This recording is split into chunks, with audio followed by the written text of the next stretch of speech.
नमस्कार दोस्तों, स्वागत है आपका हमारे YouTube चैनल पीएट अड्डा पर। आज की जो हमारी वीडियो है वो बहुत ही इंटरेस्टिंग टॉपिक पे है, जिसको हम लोग स्टेपल चेस इवेंट कहते हैं और ये इवेंट एथलेटिक में होता है। तो आज हम लोग इसके बारे में जानेंगे कि क्या इसके रूल एंड रेगुलेशंस होते हैं और ये किस तरीके से परफॉर्म किया जाता है। तो स्टार्ट करते हैं हम अपनी वीडियो। जैसा कि मैंने आपको बताया कि स्टेपल चेस इवेंट जो होता है वो ऑब्स्टिकल रेस के तरीके होता है। जैसे कि आपने एथलेटिक्स में हडल्स देखी होगी, जो कि मेंस के लिए 110 मीटर्स की होती है एंड वुमेंस के लिए 100 मीटर की होती है।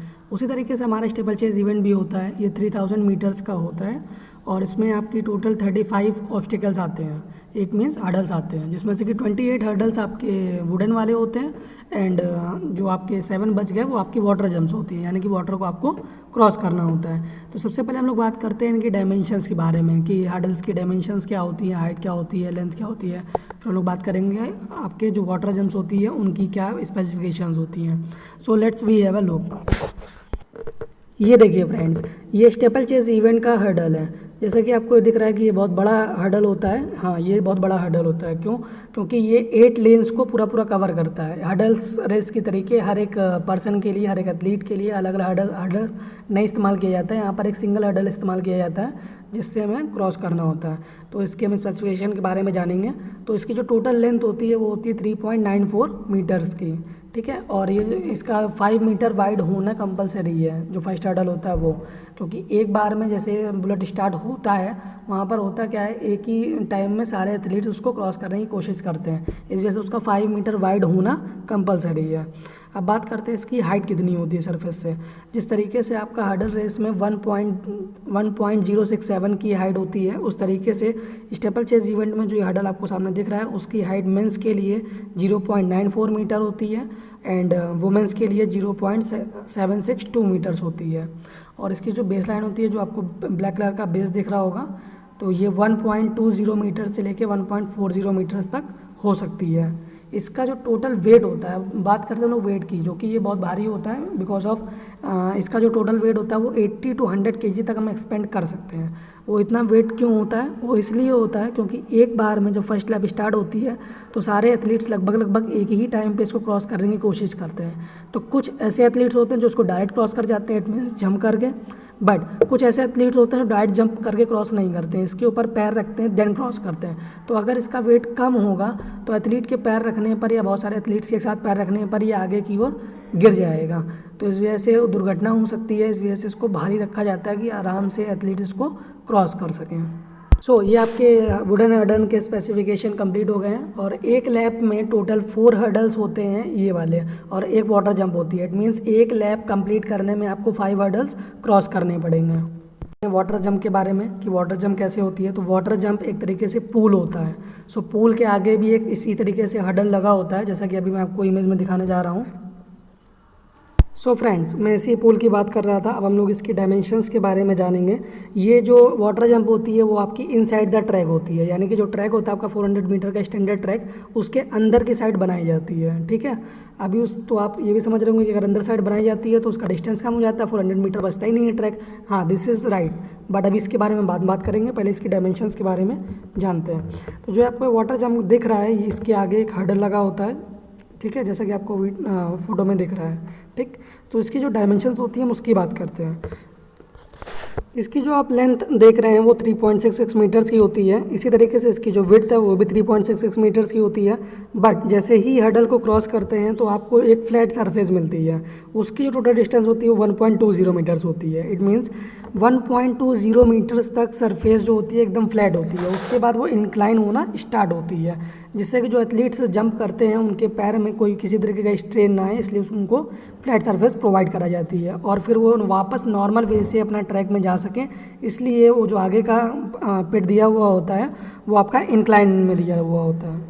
यहाँ पर जो आप पूल की हाइट देख रहे हैं, पूल की हाइट 50 सेंटीमीटर के अप्रॉक्स होती है। कुछ बुक्स में इसको बढ़ा के घटा के बताते हैं, बट इस समय जो प्रेजेंट टाइम चल रही है वो 50 सेंटीमीटर की चल रही है। तो इसका क्या मतलब हुआ, वाटर जंप हम जैसे ही क्रॉस करते हैं तो हमें 50 सेंटीमीटर और ट्रैक से नीचे की ओर जंप लेना होता है और 1.20 मीटर्स तक हमें एक फ्लैट सरफेस मिलती है। फिर हम लोग क्या करते हैं, हम लोग इंक्लाइनेशन जो होता है उसकी हेल्प से ट्रैक की ओर वापस जाते हैं। आपके ये हर्डल्स कंप्लीट हो गए हैं। अब हम लोग बात करते हैं कि ट्रैक किस तरीके से प्रिपेयर किया जाता है। ट्रैक प्रिपेयर करने का कुछ खास नहीं है, बस आपको हर्डल्स लगाने होते हैं। और जैसा कि आपको पता है कि 3000 मीटर्स की होती है। इसमें टोटल आपको कितने राउंड्स मारने पड़ेंगे?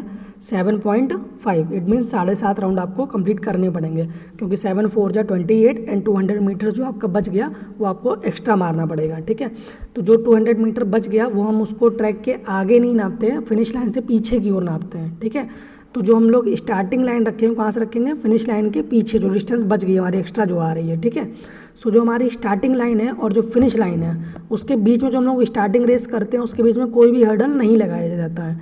जो हमारा हर्डल लगाया जाता है वो फिनिश लाइन के बाद पहला हर्डल लगाया जाता है और फिर वहाँ से लैप्स आपकी स्टार्ट होती हैं। तो यानी कि जो फर्स्ट लैप होगी आपकी वहीं से काउंट होगी। उस फर्स्ट लैप में पूरे कितने हर्डल्स होंगे? टोटल 5। इट मीन्स पहला, दूसरा और तीसरा ये आपका वुडन हर्डल होगा, चौथा आपकी वाटर जंप होगी एंड फिर पांचवा आपका वुडन हर्डल होगा।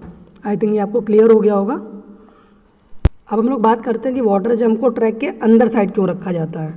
वाटर जंप को ट्रैक के अंदर साइड इसलिए रखा जाता है क्योंकि हम उसको ट्रैक पे नहीं बना सकते हैं। अब ऐसा तो है नहीं कि हमें एक इवेंट कराने के लिए ट्रैक के बीचों बीच गड्ढा खोद देंगे, उसमें पानी भर देंगे, फिर जब नॉर्मल रेसेस होंगे तो हम उसको भरवा देंगे, ऐसा नहीं होता है। तो ट्रैक के अंदर हमें वाटर जंप बनानी होती है। अब आप ये समझिए जो 400 मीटर्स का ट्रैक होता है वो तो आपका कर्विकल में होता है, बट अगर हम एथलीट्स को अंदर से दौड़ने की परमिशन दे देंगे, वाटर जंप अंदर से लगा देंगे, तो जो ट्रैक की डायमेंशन होगी वो कम हो जाएगी। ये बिल्कुल फैक्ट है, ट्रैक की डायमेंशन कम हो जाती है। ट्रैक की डायमेंशन बचती कितनी है? 396.08 मीटर्स। ठीक है फ्रेंड्स, तो कितना हो गया टोटल? 396.08 मीटर डिस्टेंस कवर करनी होती है। अब कैलकुलेशन थोड़ी सी ध्यान से देखिएगा। जैसे कि मैंने आपको बताया कि 396.08 मीटर्स ट्रैक का जो मार्किंग होती है वो बचती है। ठीक है, अब मैंने आपसे बात करी कि यहाँ पर आपको 7 राउंड्स कंप्लीट लगाने होते हैं, तो इसका टोटल डायमेंशन कितना हो गया? 2772.59 मीटर्स। ठीक है, यानी कि 2800 मीटर भी पूरा नहीं हो रहा है। ठीक है फ्रेंड्स, तो टोटल हमारा बच कितना गया? 227.4 मीटर। ठीक है, तो इसको हम कहाँ से मेज़र करेंगे? इसको हम फिनिश लाइन से पीछे की ओर मेज़र करेंगे। ठीक है, जैसा कि आपको आपके स्क्रीन में दिख भी रहा होगा। अब हम लोग बात करते हैं कि ये हर्डल्स किस तरीके से प्लेस किए जाते हैं। तो जैसा कि आपको दिख गया कि इसकी जो टोटल ट्रैक की डिस्टेंस होती है वो 396.08 मीटर्स की होती है और हमारे हर्डल्स एक लैप में कितने होते हैं? टोटल 5। तो जैसा कि आपको पता है कि वाटर जंप हमारी फिक्स होती है, तो उसी के अकॉर्डिंग हम लोग वहाँ से डिस्टेंस मेज़र करते हैं वाटर जंप के अकॉर्डिंग। ठीक है फ्रेंड्स, जैसा कि हमें पता है कि ये पूरे ट्रैक की जो मार्किंग है 396.08 मीटर है और हमारे जो टोटल हर्डल्स हैं वो कितने हैं?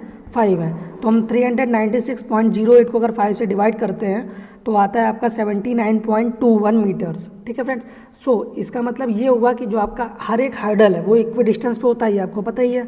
तो यानी कि हर एक जो हर्डल्स है उनके बीच की डिस्टेंस कितनी होनी चाहिए? 79.217 मीटर्स।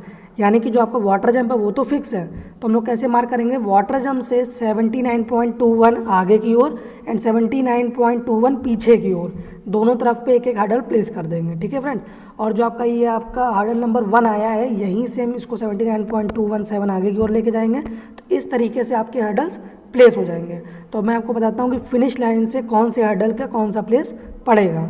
फिनिश लाइन से हम बात करते हैं, तो जो आपका पहला हर्डल होगा वो 21.997 मीटर्स पे पहला हर्डल लगेगा। ठीक है फ्रेंड्स, उसके बाद जब हम उसमें 79.217 मीटर ऐड कर देंगे तो वो आपका हो जाएगा 101.214 मीटर्स। इस पे आपका सेकेंड हर्डल लगेगा। उसके बाद 180.43 मीटर्स ये आपका थर्ड हर्डल हो जाएगा एंड फोर्थ हर्डल 259.648 मीटर्स ये आपका वाटर जंप है जो कि ऑलरेडी फिक्स है, उसको हमें कुछ करना ही नहीं है। फिर हमारा फिनिश लाइन से ही 338.865 मीटर्स पे लगेगा और जितनी भी डिस्टेंस मैंने आपको बताई है इस समय वो फिनिश लाइन से ली गई हैं। ठीक है, और जितने भी हर्डल्स हैं उनके बीच में इसकी डिस्टेंस होता है, कितना होता है?